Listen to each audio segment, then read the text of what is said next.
Oral questions. Question orale. Leader of the Opposition. Thank you very much, Mr. Speaker, and I know that I speak for all members of this House when I say that we are all devastated by the shocking news out of Nova Scotia. A killer has taken the lives of at least 19 people, each one of them a tragic loss for families and friends. As the RCMP uncover the details of this senseless loss, our thoughts, prayers, and support are with the communities reeling from the fallout of these tragic events. We also thank the first responders, medical professionals who responded to the victims, as well as the RCMP, who lost Officer Heidi Stevenson. We cannot imagine the grief and heartache that their families are going through. Can the Prime Minister update this House as to the current situation in Nova Scotia? Well, Prime Minister. Yesterday, we were all shaken by the senseless violence and evil in Nova Scotia. As we learn more about what happened, it's important that we come together to support each other. I've spoken with Premier McNeil, RCMP Commissioner Lucky, Minister of Public Safety, and many Nova Scotians, including our Nova Scotia caucus. I know that people have a lot of questions, and this is an ongoing investigation, but I can assure you that the RCMP will keep us updated even as they themselves grieve their own loss, Constable Heidi Stevenson. Today, all Canadians are Nova Scotians. Well, Leader of the Opposition. Thank the Prime Minister for his response and certainly echo his sentiments. Mr. Speaker, on March 12th in this chamber, I asked the government how many ventilators they had procured to prepare for the wave of COVID-19 cases that were coming. In response, the Deputy Prime Minister said, quote, "We are already leading a bulk national procurement effort to ensure Canadians have the necessary medical equipment." A month later, I asked how many new ventilators the government had obtained under this strategy. The Prime Minister answered, quote, "It will still be a few weeks before they arrive." Today is April 20th. So again, Mr. Speaker, I'd like to ask how many new ventilators has the government been able to obtain under the national procurement strategy? The Right Honourable Prime Minister. Mr. Speaker, we've sent 400 ventilators to provinces and territories and have contracts with 3 Canadian companies who will supply 30,000 ventilators starting in May. Honourable Leader of the Opposition. Continue to raise serious concerns about the accuracy of information coming out of China. The advice and direction from the WHO depends on the honesty and transparency of its member countries. This government has ignored Canadian experts who are calling for swift and decisive action much sooner. The government chose to continue air travel between China and Canada and waited weeks to impose travel restrictions. Yet the Prime Minister and his Health Minister continue to vouch for the government of China. Going forward, will this government continue to trust information coming from the Communist government of China? Right Honourable Prime Minister. Mr. Speaker, from the very beginning, we followed the best public health advice. We engaged early to keep Canadians safe and prevent the spread of the virus. On January 2nd, the Public Health Agency of Canada alerted all provincial health authorities. On January 14th, Dr. Theresa Tam and the Public Health Agency of Canada convened a meeting of the Canadian Council of Medical Officers of Health. We convened the Incident Response Group in January. We enhanced airport screening measures in January and increased as the situation evolved. We will continue to respond to the situation as it evolves, and we will continue to base our decisions on the best available facts and evidence. Well, Leader of the Opposition. Mr. Speaker, there are reports that 3 Canadian planes that left China to pick up medical equipment from China returned to Canada empty. The planes were supposed to return last night. Can the government confirm whether or not those planes in fact were scheduled, whether or not they arrived, and whether or not they were able to obtain the medical equipment that they were sent to obtain? Right Honourable Prime Minister. Mr. Speaker, over the past weeks, we've been engaged in unprecedented efforts, collaborating with partners and friends around the world to ensure that we can get the PPE and medical equipment so necessary for Canadians on the front lines in hospitals and across the country. That is what we continue to do. We have teams on the ground in China and elsewhere to coordinate the arrival of the departure and arrival of shipments.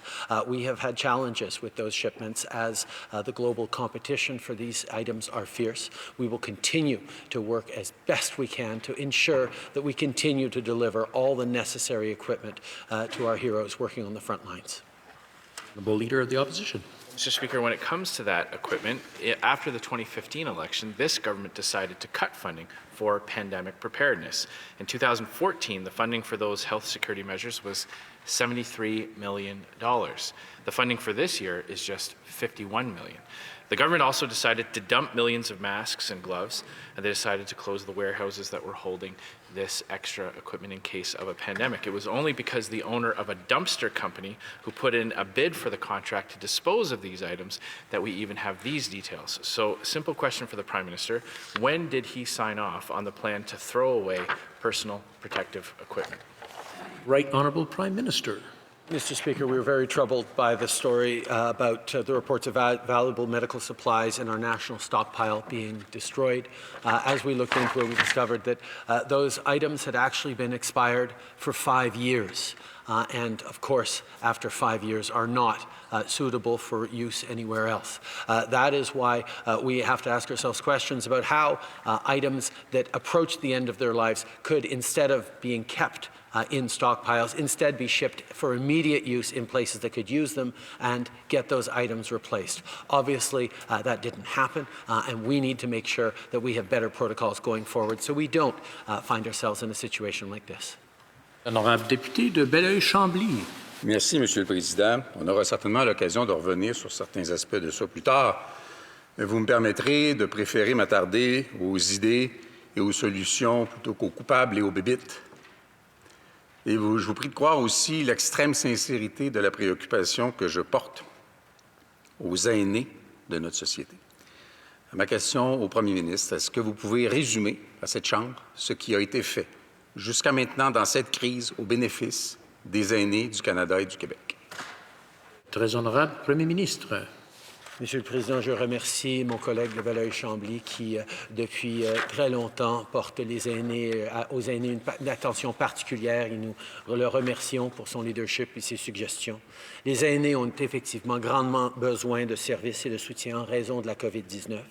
Nous contribuons à protéger leur sécurité financière avec un versement supplémentaire en vertu du crédit pour la TPS pour les personnes à faible et à modeste revenu, une réduction de 25% du montant minimal qui doit être retiré des fonds enregistrés de revenus de retraite.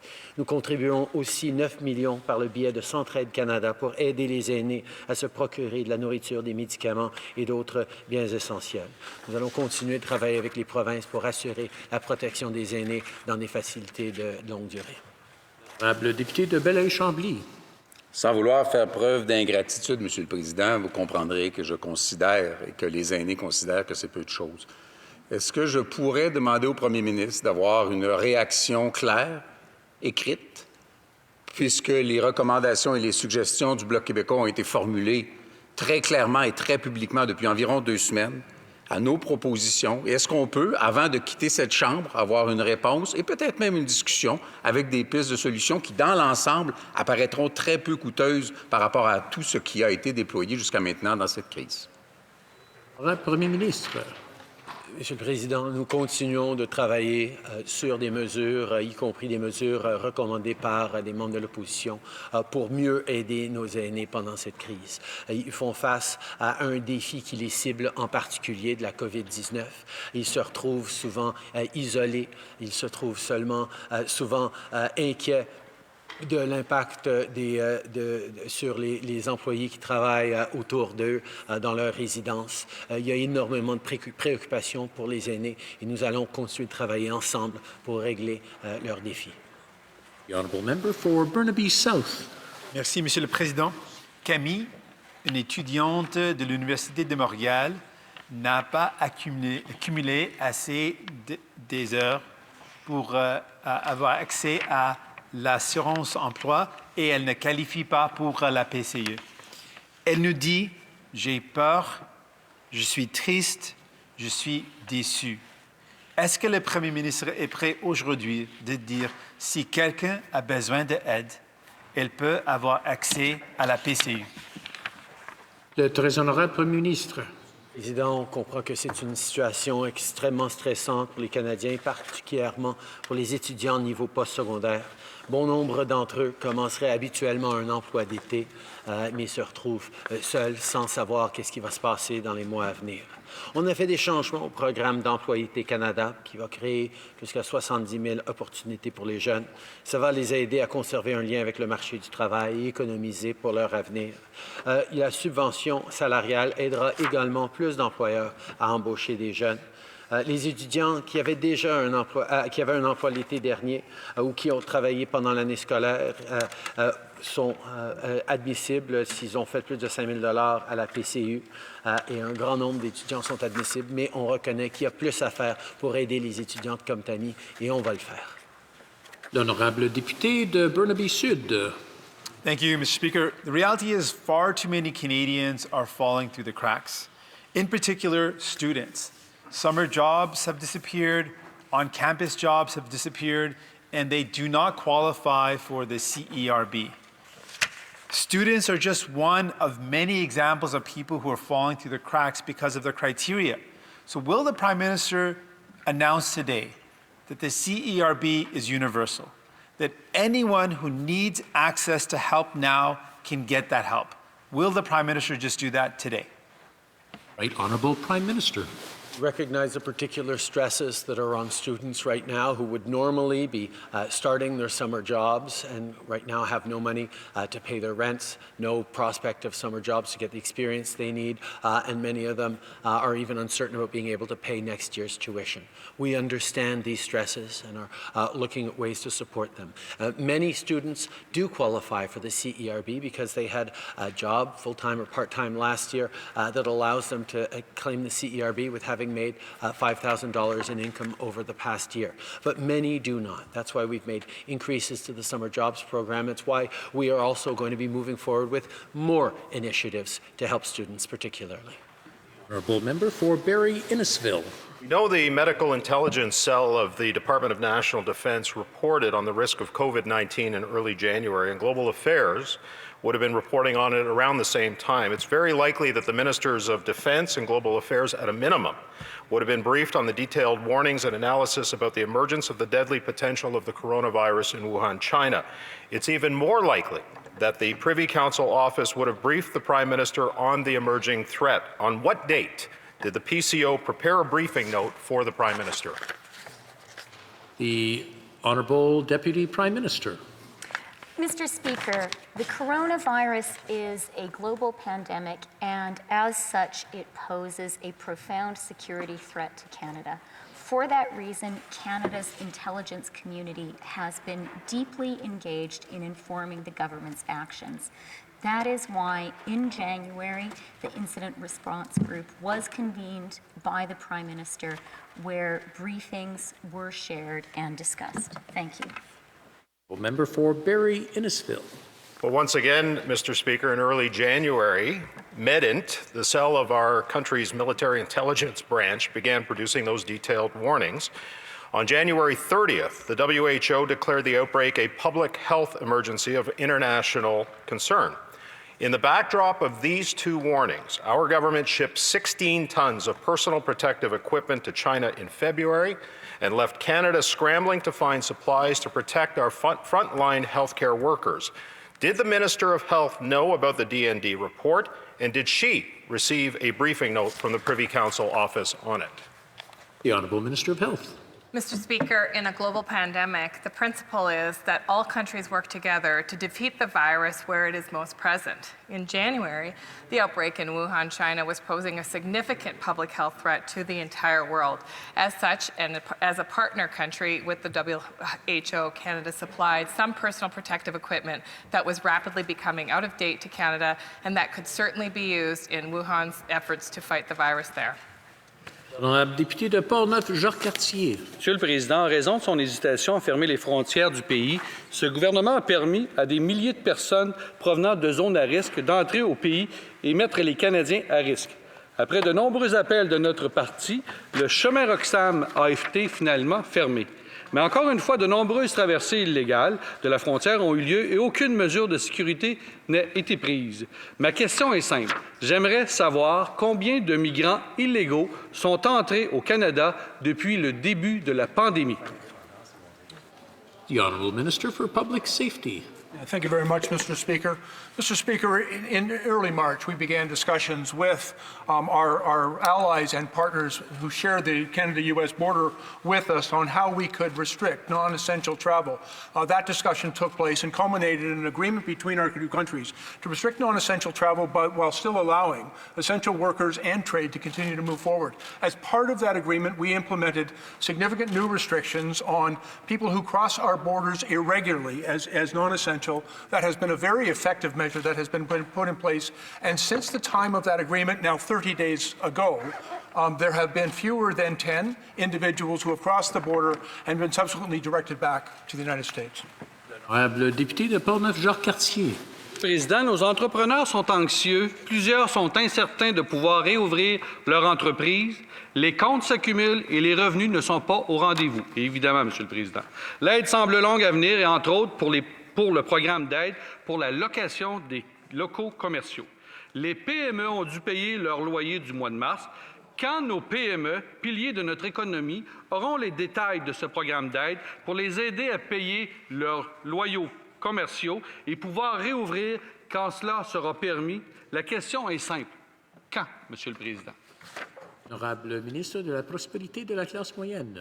Président, alors que les Canadiens prennent des mesures dans la lutte contre COVID-19, nous savons que de nombreuses entreprises craignent de ne pas pouvoir payer leur loyer. Les propriétaires de tout le pays se sont montrés à la hauteur, offrant un répit à leurs locataires et les aidant à traverser cette période difficile. Notre gouvernement salue leur leadership.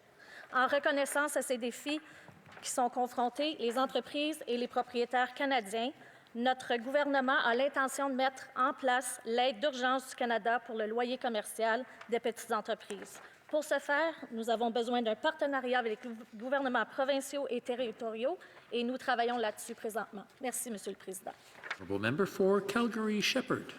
Tony Garrow, Marley Gagnon, Carolyn Turner, and Paul Lederger, some of the small business health professionals in my riding who are being left behind by the gaps in the Canadian Emergency Business Account and the wage subsidy programs.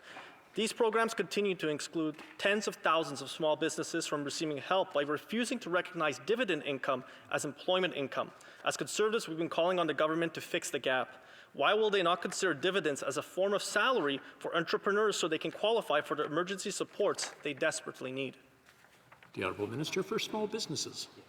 Mr. Speaker, the Canadian small businesses that the honourable member talks about are really important to all of our businesses in every community across the country. That's why we've made supports available through the Canada Emergency Business Account, as well as the Canadian Emergency Wage Subsidy, so that businesses all across the country can access the funds to help bridge some of the costs that they need during this period and also keep our employees. This is about saving businesses and saving employees all across the country, Mr. Speaker. Member for Calgary-Shepherd.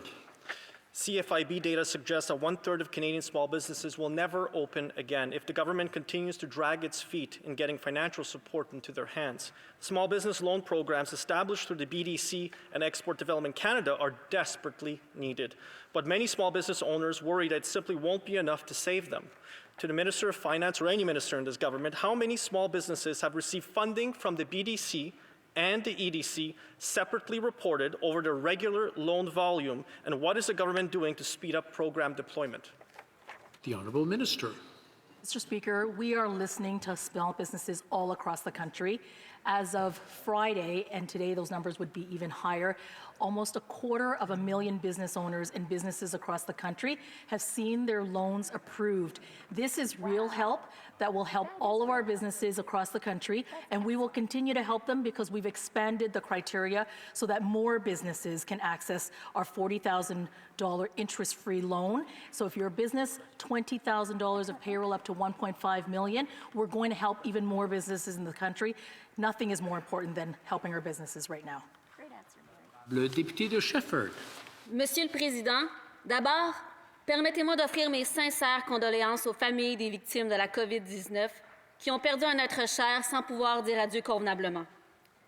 Monsieur le Président, les aînés sont les personnes les plus touchées par la COVID-19. Ce sont aussi les personnes les moins soutenues. Ils subissent de plein fouet la hausse du panier d'épicerie. Ils subissent la chute boursière des régimes de retraite. Leur pouvoir d'achat fond à vue d'œil. Je vais donc rappeler l'une des propositions du Bloc pour les aînés. Le gouvernement va-t-il entendre le rappel à l'aide et hausser leur pension de vieillesse à 110 $ par mois? Madame le ministre. Monsieur le Président, je te remercie, mon honorable collègue, pour sa question. Nous sommes préoccupés, évidemment, avec tout ce que les Canadiens et les Canadiennes vivent présentement et surtout les personnes âgées. Présentement, nous offrons, pour les aînés à faible et modeste revenus, un paiement supplémentaire dans le cadre du crédit pour la TPS pouvant atteindre jusqu'à 400 $ par adulte et 600 $ par couple. Nous avons aussi offert aux aînés une certaine souplesse en ce qui concerne les retraits obligatoires des fonds enregistrés de revenus de retraite. Nous réduisons les retraits minimum des FER de 25 % et nous allons continuer à appuyer les aînés pendant cette terrible pandémie.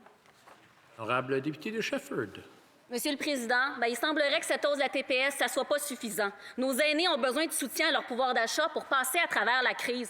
Et une fois la crise passée, on va avoir besoin d'eux pour la relance de l'économie, particulièrement en région.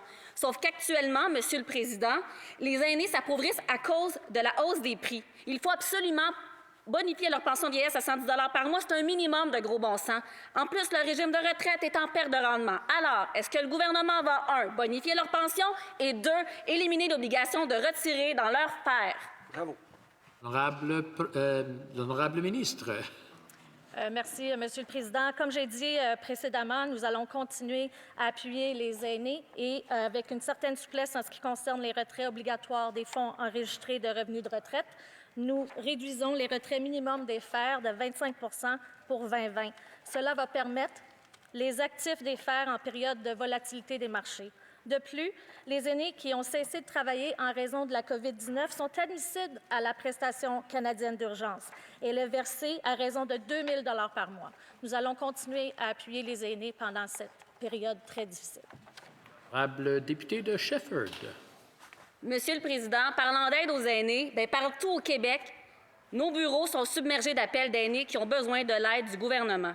Or, les bureaux de Service Canada sont fermés et pas moyen d'obtenir la ligne pour parler à un humain, tant à Service Canada qu'à l'Agence de revenus. Le gouvernement laisse les aînés s'arranger tout seuls avec Internet et l'aide ne se rend pas jusqu'à eux. Qu'est-ce que le gouvernement va faire pour faciliter l'accès aux services et va-t-il mettre en place une ligne directe pour que nous, les députés, puissions aider nos aînés? Honorable ministre, the Honorable Minister. Monsieur le Président, notre gouvernement est engagé à assurer que les Canadiens ont accès aux prestations fournies par Service Canada dont ils ont besoin. We will ensure that we are dispatching Service Canada community liaison officers to vulnerable communities, working also with intermediary trusted organizations to enable people to be aware of alternative modes of service online as well as telephone numbers. We have also increased the capacity of our phone lines and other supports to make sure that people can get the help that they need. We will ensure that even when people do not have a barrier to those services, that we make an exceptional circumstance and an appointment may be made to help them. Thank you. The Honourable Member for Aurora Oak Ridges, Richmond Hill. Mr. Speaker, public health measures are working to stop the spread of COVID-19 with the number of new cases starting to stabilize. Now is the time to begin to prepare to ensure we are ready at the earliest possible moment to restart our economy. What is the national strategy for supporting virus and antibody testing? When will widespread contact tracing be available? How will the government address critical shortages of medical items? Canadians need to see a plan. When will the Liberals provide a national plan to get this country back to work? Honourable Minister of Health. Thank you, Mr. Speaker, and I agree with the member opposite that this needs to be a coordinated national plan, and that's why right now we're working with provinces and territories to address the many facets that she identifies, whether it's research, whether it's support for public health, whether it's boosting up our healthcare system across the country. These are steps that we need to take together and in a coordinated fashion. We'll continue that hard work, Mr. Speaker, and we'll come back to Canadians when we have a plan that will protect their safety first and foremost and allow people to get back to work. The Honourable Member for Aurora Oak Ridges, Richmond Hill. Monsieur le Président, les provinces, les professionnels de la santé et les travailleurs de première ligne font un travail incroyable pour combattre ce virus et nous garder en sécurité. Maintenant, le fédéral doit faire sa part pour que le Canada revienne à la normale. Avant de lever les restrictions, certaines conditions doivent être mises en place. Par exemple, le gouvernement doit régler le problème de manque d'équipements et de médicaments. Quand ce gouvernement va nous fournir un plan national pour réouvrir le Canada? L'honorable ministre de la Santé. Well, merci, Monsieur President. I agree with the member opposite. It's extremely important that we work together with provinces and territories to ensure that we have a strong fabric to protect Canadians' health and safety while we begin the long, hard work of restarting our economy and getting Canadians back to work. This will require research. This will require evidence. This will also require investments in public health and supporting local and provincial governments to do the hard work of contact tracing and isolating close contacts. Mr. Speaker, I'm looking forward to that work with my colleagues, and we'll continue to update the House as we do it. Thank you. The honourable member for New Brunswick Southwest. Mr. Speaker, as Canada moves from self-isolation and closures to a gradual reopening of communities and businesses, a high level of testing for COVID-19 will be needed, especially in areas that experience a second wave. Yet concerns are increasing that the federal government has not adequately ramped up the availability of tests, as was successfully done in Taiwan and South Korea.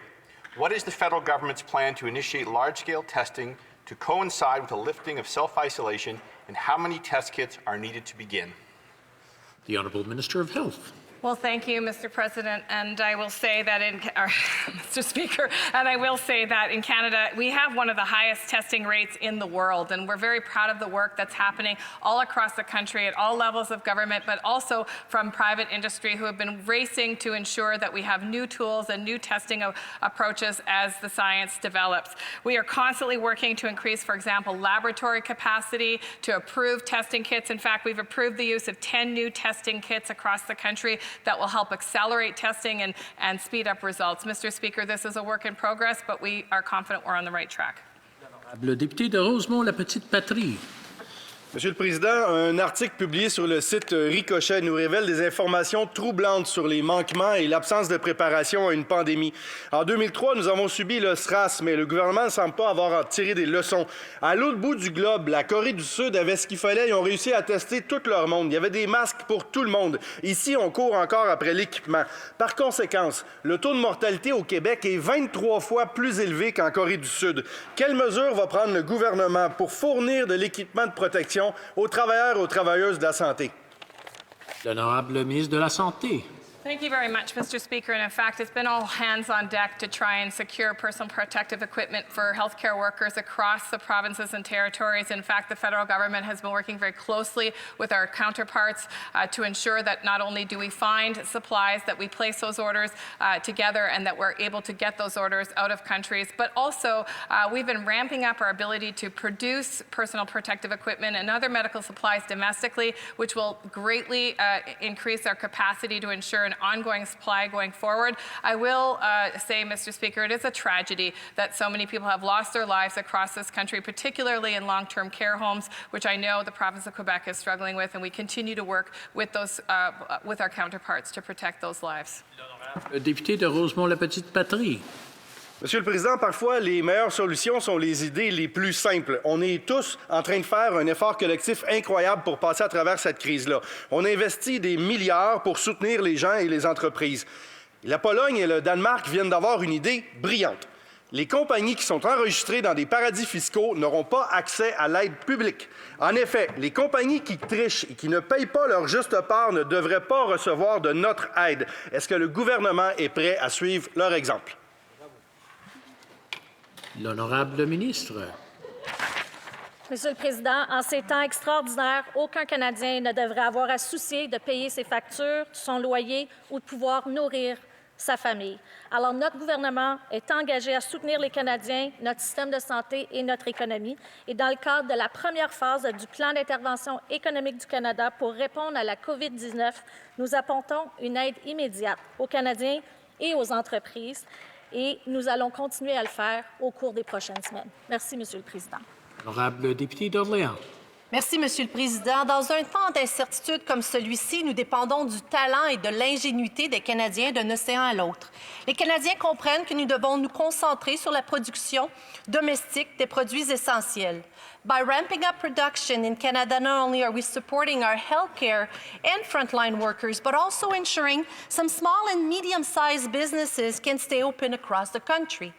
Can the Minister update this House on Canadian businesses' response to the government's call to action? The Honourable Minister for Small Businesses. J'aimerais remercier la députée de Orléans pour cette question qui, durant les dernières semaines, s'est démenée afin de défendre les intérêts des entreprises dans son comité. During these difficult times, we have seen our small businesses put up their hands and ask us what they can do to help.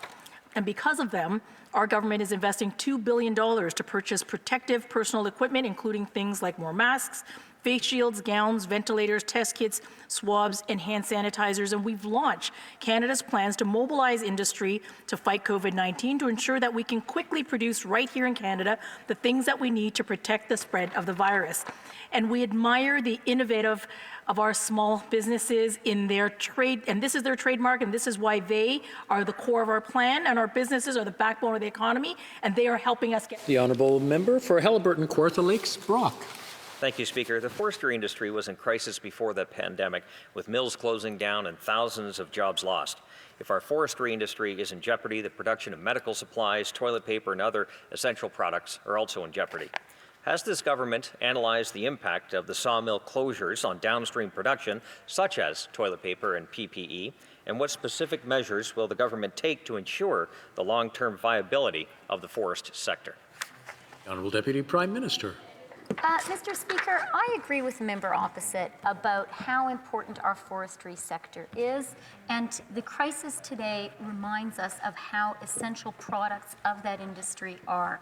The pulp, which is produced by Harmac on Vancouver Island, is an essential input into many of the medical goods which are saving lives today. Over the past week, I have had many discussions with leaders in our forestry sector and with the provinces about what we can do to support the industry today.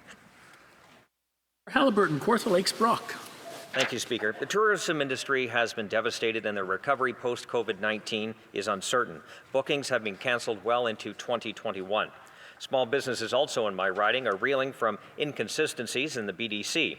SMEs who took out loans just prior to the shutdown and hadn't opened are expected to pay the interest on principals they aren't yet required to pay. So 2 questions. First, will the government consider extending the wage subsidy program for tourism-based small businesses? And second, will the government consider giving SMEs struggling under COVID-19 a break on their interest payments? The Honourable Minister.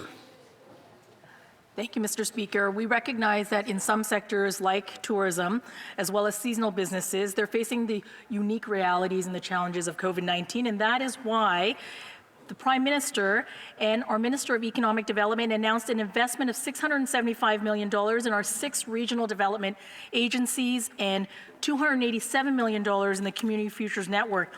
These supports and investments are going to help this very critical sector and those many, many small and medium-sized businesses across the country. Thank you, Mr. Speaker. The Honourable Member for Medicine Hat, Carson Warner. Thank you, Mr. Speaker. 3 weeks ago, the Finance Minister said help was coming for the energy sector within hours. Then nothing. Crickets.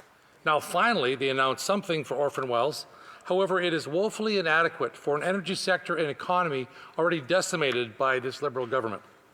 What will the Prime Minister's plan be when 7% of our GDP, hundreds of thousands of jobs, and hundreds of billions of dollars in federal and provincial tax revenues are permanently lost because of his continued indifference and hostility toward Canada's energy sector? The Honourable Deputy Prime Minister. Mr. Speaker, our government is far from indifferent to Canada's oil and gas sector.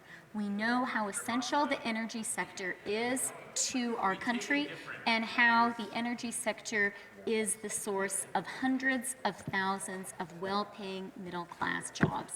That is why Last week, our government announced unprecedented support for workers in the energy sector in the form of support for orphan wells. This work is long overdue, and let me point out to the member opposite, it was welcomed by the Premier of Alberta. Member for Cypress Hills Grasslands. Thank you, Mr. Speaker. Grain and oilseed farmers are in a cash crunch crisis as they prepare for spring seeding. They are trying to buy seed, fuel, and fertilizer. Most do not qualify for the Canada Emergency Business Account, and the funding to Farm Credit Canada only benefits existing FCC customers. According to the Canadian Federation of Agriculture, only 25% of Canadian farmers will benefit from the additional credit to FCC. Since the government has failed to account for the specific needs of farmers, when will they announce a real plan that will help feed the people who feed this country? Honourable Minister of Agriculture. Thank you, Mr. Speaker. I can assure you that we are with the farmers. I'm speaking to farmers, to food processors, to retailers every day.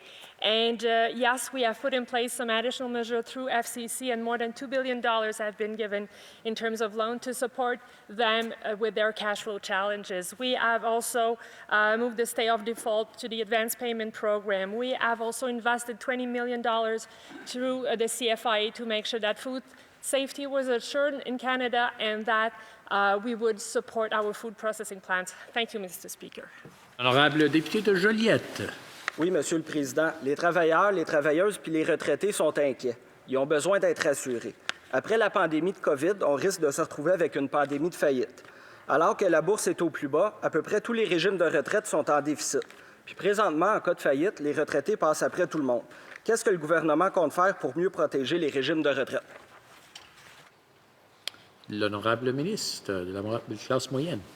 Merci, Monsieur le Président. Et je remercie la question de l'honorable collègue sur la question des régimes de retraite. Présentement, nous avons mis de l'avant des mesures d'urgence, un plan économique pour aider les Canadiens et les Canadiennes dans cette pandémie qui se passe présentement. Nous allons regarder de l'avant pour voir comment nous allons pouvoir continuer à appuyer les Canadiens, les Canadiennes et les retraités au cours des prochaines semaines. Merci. Honorable député de Joliette. Oui, Monsieur le Président. S'il y a une chose que la pandémie nous rappelle, c'est qu'en matière économique, il n'y a rien de plus important que de protéger notre monde. Or, les travailleurs et les retraités sont mal protégés actuellement.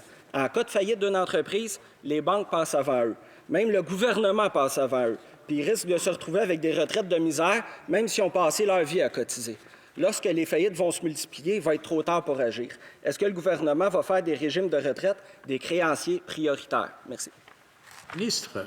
Je remercie de nouveau mon honorable collègue pour sa question. Monsieur le Président, vous savez, nous travaillons présentement depuis plusieurs semaines pour mettre de l'avant un programme d'urgence, un plan économique qui va aider les Canadiens et les Canadiennes et les entreprises à pouvoir passer à travers de cette crise. Nous allons continuer à le faire, d'appuyer les Canadiens, les Canadiennes et les retraités de l'avant. Member for St. Albert, Edmonton. Speaker, the Chinese Communist regime repeatedly destroyed and falsified information about the spread of COVID-19, all the while imprisoning whistleblowers. As a result, a regional health problem became a global catastrophe. What measures is this government prepared to undertake to hold the Chinese Communist regime accountable? The Honourable Deputy Prime Minister. Mr. Speaker, this is a global pandemic. That's why international cooperation and information sharing are absolutely essential. We can all help each other and save lives by gathering and sharing the most accurate information possible. Having said that, decisions about Canada are made by Canadians based on the advice of Canada's world-renowned experts. Finally, Mr. Speaker, I think everyone in this House appreciates that democracies are transparent in a way authoritarian regimes can never be. For Lanark, Frontenac, Kingston. Thank you, Mr. Speaker. Mr. Speaker, under normal circumstances, Commons committees have the power to summon witnesses or to send for documents. But the Liberal chair of the Health Committee has ruled that right now, when his committee needs these powers the most, these powers have been taken away under the terms of the special order adopted on April the 11th in this House. Given this interpretation, will the government amend the special order it is today imposing to allow all currently sitting committees, including Health, to have the full powers they normally enjoy. The Honourable Government House Leader. Monsieur le Président, dans un monde idéal, cette Chambre-ci serait remplie de députés, on fonctionnerait normalement, tous les comités pourraient fonctionner normalement, ce qui n'est pas le cas, Monsieur le Président. Nous ne sommes pas dans une situation normale et c'est pourquoi nous avons pris des mesures très responsables pour qu'on puisse siéger ici à l'occasion, pour qu'on puisse continuer à siéger de façon virtuelle, pour que les comités de la Chambre puissent continuer à fonctionner de manière à ce que les députés et les collègues puissent poser des questions à la ministre de la Santé, au ministre des Finances et à plusieurs autres ministres, et que chaque député puisse continuer à faire son travail. Member for Essex. Thank you, Mr. Speaker. The essential service personnel crossing our land borders to deliver the products we need and provide much-needed health care, including in hard-hit areas like Detroit, Michigan, make us all proud of our fellow citizens. However, Global News has reported, and the CBSA union has confirmed that there are no health officers monitoring these borders. Testing must be done to ensure that those most vulnerable to the spread of COVID-19 have not contracted this disease. When will the Liberals send health officers to our land borders to stop the spread and protect all Canadians? The Honourable Minister of Public Safety. Well, thank you very much, Mr. Speaker. This is a very important question because the health and safety of Canadians, but also those men and women who protect our borders, is critically important to us as well. And I just want to assure the member opposite that all the steps are being taken to ensure, first of all, the protection of our border services officers, so that they have access to the equipment, to the personal protection equipment in particular, that they need to do their job safely. And at the same time, I want to assure him, for those essential workers that are crossing each and every day, we are making available to them adequate screening and support through personal protection equipment to make sure that they can do their job safely. And I take the opportunity to thank them for their dedication to serving their fellow humans. Thank you. The Honourable Member for Fleetwood, Port Kells. Mr. Speaker, it's been over a month since the world has become deeply engaged with this global health emergency. This government has demonstrated great leadership in putting in place health measures to protect Canadians. We know, though, that these measures have been difficult on workers and have caused economic uncertainty for Canadian families across the country. Can the Minister of Families, Children and Social Development update this House on how many Canadians the Canadian Emergency Relief Benefit, CERB, has been able to help since its launch 2 weeks ago? The Honourable President of the Treasury Board. Thank you, Mr. Speaker. I'm glad to salute the work of the Member of Parliament for Fleetwood and Port Kells. As he said, millions of families and workers across Canada are feeling the pain and the suffering that this emergency situation is bringing, and that's why we have also implemented emergency measures. One of them is the Canada Emergency Response Benefit, and I'm pleased to report, Mr. Speaker, that as of today, a total of 6.7 million Canadians have applied for the Canadian Emergency Response Benefit for a total of 8.7 million applications. 8.4 million have been treated already. The Honourable Member for Prince George, Peace River, Northern Rockies. Mr. Speaker, businesses in the north have a very different need from the rest of the country. With shorter business season, industries like junior mining and exploration, it is clear that the government's one-size-fits-all approach to emergency business measures has sadly done little to support our northern economy. The Yukon, Northwest Territories, and Nunavut Chambers of Mines, as well as other northern businesses, have said programs like the Canada Emergency Wage Subsidy will not work for the north. Will the government listen to these leaders and make changes so that our businesses in the north have a fighting chance to survive? Honourable Minister for Small Businesses. Mr. Speaker, those businesses indeed are really important to the communities in the north and indeed to the Canadian economy. And this is why we have introduced a number of measures. And one of the measures that we have announced just the other day is support through the regional development agencies, which will help those businesses in the north and to support them during this very difficult time and get them on the road to recovery when it is safe to do so. Thank you, Mr. Speaker. Honourable Member for Niagara Falls. Thank you, Mr. Speaker. Earlier, the Prime Minister said that students would be eligible for CERB if they made $5,000 in the last year. However, to be eligible, they would also have had to have lost a job due to COVID. The vast majority of students had not started summer jobs when the crisis hit, and as a result are not eligible. Why did the Prime Minister say that these students would now be eligible? Can the government confirm now that it's going to expand the CERB benefit for the benefit of all students. Well, President of the Treasury Board. Thank you, Mr. Speaker, and thank you to our colleague for highlighting the very difficult times that Canadians and students in particular are going through. And that's why we have reacted quickly by extending, for instance, student loans for at least 6 months, removing all interest and all capital payments. That's why we have also introduced the wage subsidies that many employers will be able to hire or rehire students. And that's why we also introduced the Canada Emergency Response Benefit, which is helping many students at this particular very difficult time, and that's why we'll continue to work very hard to support our students. Honourable Member for Barrie Springwater, Oro Medonte. Thank you, Mr. Speaker. During this difficult time, Canadians are reaching out for answers, clarity, and reassurance. My office is receiving hundreds of calls and emails daily with inquiries about government programs. Canadians are very frustrated at not being able to get through on phone lines, or if they do get through, they can be on hold for hours. With enhanced safety measures, grocery stores, pharmacies, and banks all remain open to serve Canadians. Why, during the most needed time, do Service Canada locations remain closed? The Honourable Minister. Mr. Speaker, we took the decision to close in-person Service Canada centres for the safety of the public in the context of COVID-19 pandemic, but also for the safety of our staff.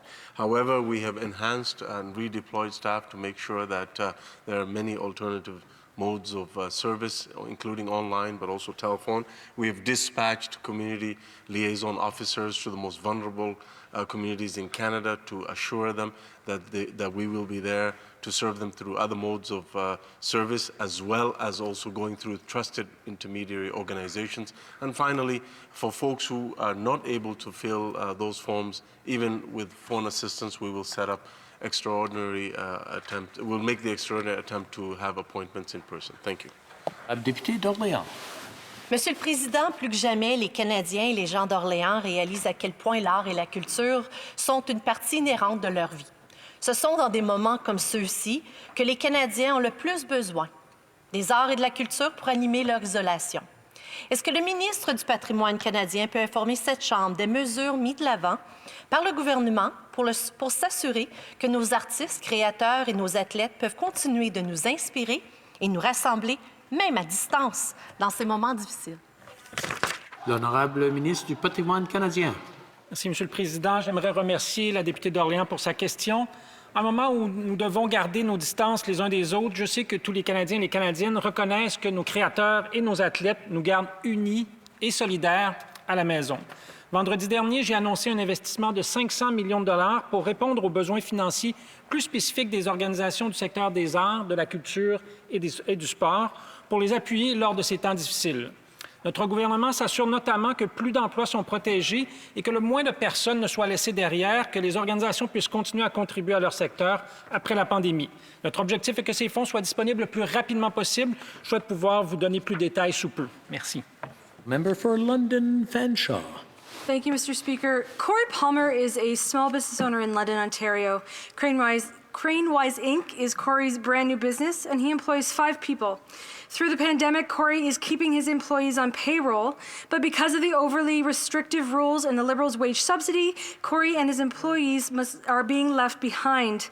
Universal benefits would help Corey, his staff, and so many others. Why would the Liberals make the CERB universal for everyone in Canada and open up the wage subsidy to help small business owners and their employees through this pandemic? The Honourable Minister for Families. Mr. Speaker, that's a very important question.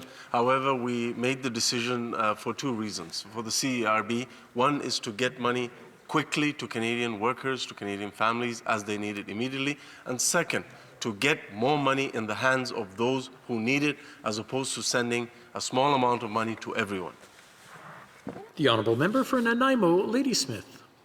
Thank you, Mr. Speaker. Will this government implement an emergency guaranteed livable income so that no Canadian is left behind in this COVID-19 crisis? My inbox is full of messages from constituents who are not eligible for the programs that have been put out. So students who are are not eligible for these programs, seniors and people on disability who are dealing with a spike in the increase of the cost of living, small business startups that aren't eligible for any of the business programs, farmers that aren't eligible for any of these programs, some restaurants have just started up that aren't eligible. I've got people who were on sick leave last year who are not eligible for this program because they weren't working, they didn't earn their $5,000. I have a lot of people that need help, and I'm wondering, when is the government going to help with just a flat, guaranteed, livable income to help all the Canadians affected by this? Families. Thank the honourable member for the really important question. The fact of the matter is, yes, a lot of Canadian families, workers, and students are facing difficult times in the context of COVID-19, but our government is steadfast to make sure that we deliver help to everyone who needs help in the context of COVID-19, whether it is the Canada Emergency Response Benefit that will enable many, many workers who have lost their jobs or who have been laid off as a result of COVID-19 to get the help that they need, but also the wage subsidy, which will help many, many businesses to keep and rehire laid off staff, as well as help that we've already delivered for students, but also more that we can do to fill the gaps that are necessary. And that's all for question period for today. C'est tout pour les questions orales.